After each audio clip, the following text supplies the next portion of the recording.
I'm practicing to be the elf on the shelf. The grandkids are over and they're stringing popcorn and they asked me to help. I said I couldn't because I'm practicing to be the elf on the shelf. They said, "Granddad, you're so cool." Peter. Uh-oh. Peter.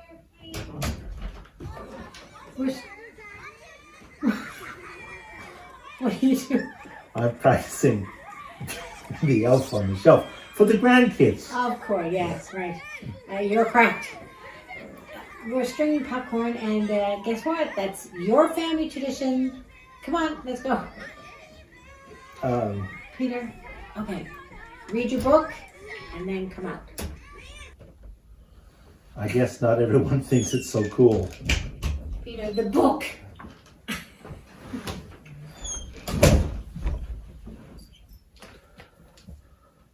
The House of Wooden Santas by Kevin Major. 17 days till Christmas. 17 days to Christmas. As soon as Jesse arrived in school on Friday morning, he raced off to find Jonathan. He couldn't wait to show him his hockey card collection, especially his Leaf rookies. Jonathan took one look and said, "So big deal. I got a lot better cards than that."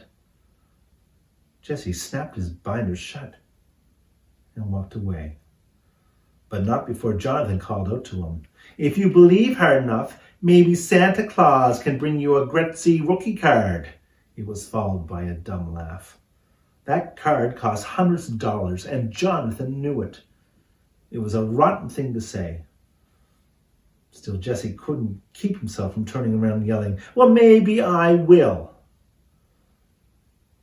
At his desk, Jesse thought back to the day before and their good time together.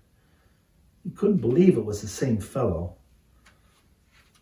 "They tell you something true and then it all turns out to be a pack of lies," Jonathan said. "My father told me so."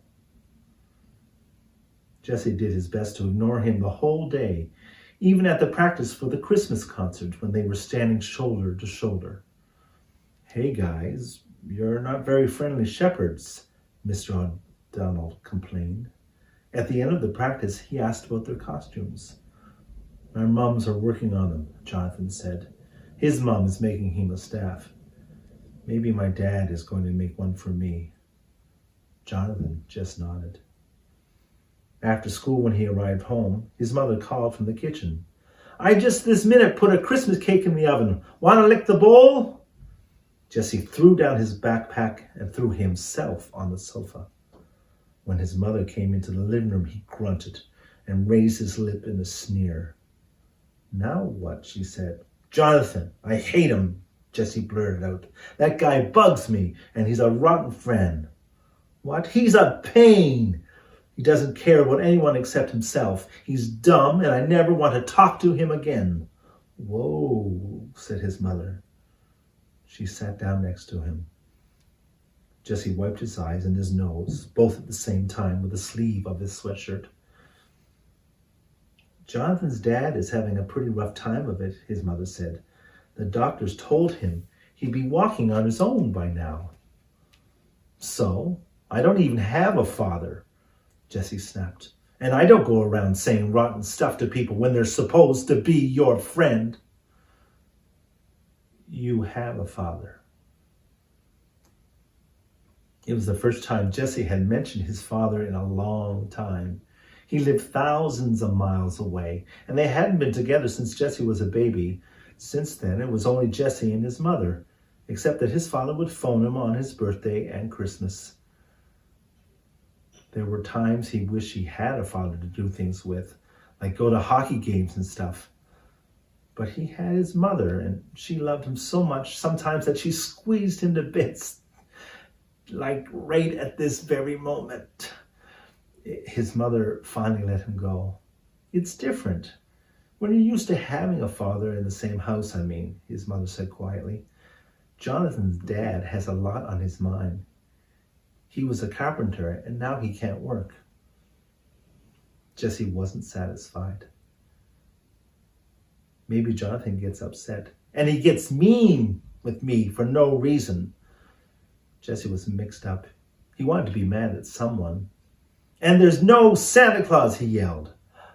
He said that? Jesse grunted. Yes. And you believe him? Jesse didn't know what to believe. He was mad and confused and frustrated. His mother slipped away to her workroom. She returned with a wooden figure in her hands. This Santa was tall and straight, and he carried a walking staff with a star on the top. In the house of wooden Santas. Mom, Jesse whined. I'm sick of those Santa. She put a forefinger to his lips and continued. There's a lot of trust. Santa knows it's not easy to find, especially when people do mean and rotten things. So, he snapped, to believe in Santa, you have to search it out. And when you find it, hold on to it with all your heart. Grumbling silence. Trusty Santa, we'll call him, she said. How about that? Jesse folded his arms rigidly. His mother placed Santa carefully on the mantel. Now, she said, I need to finish off your staff for the concert. I'm almost done. Jesse wouldn't look at her. He wouldn't move a muscle. Only after she had gone did his stiffness gradually slip away. He glanced at Santa. Maybe it was the scent of the pine branches lingering about the room, or the smell of Christmas cake wafting in from the kitchen. But his mind seemed to drift away to some place where he and Santa Claus were walking down a road, each with a staff in hand. The telephone rang. Jesse shook his head and blinked. He dragged himself to the phone. Hello? Sorry, okay? What? Sorry for being so mean in school, okay? It was Jonathan.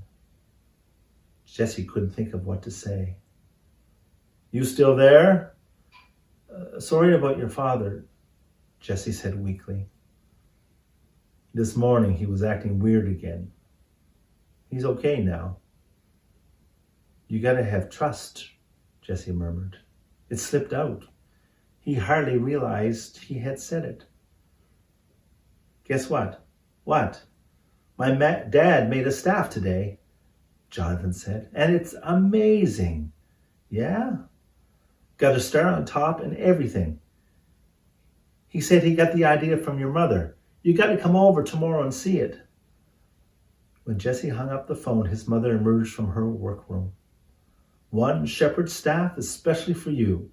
See what I put on top of it? A star, said Jesse before he even looked. Just like Santa's, his mother said. And Jonathan's, Jesse murmured as he held it for the first time.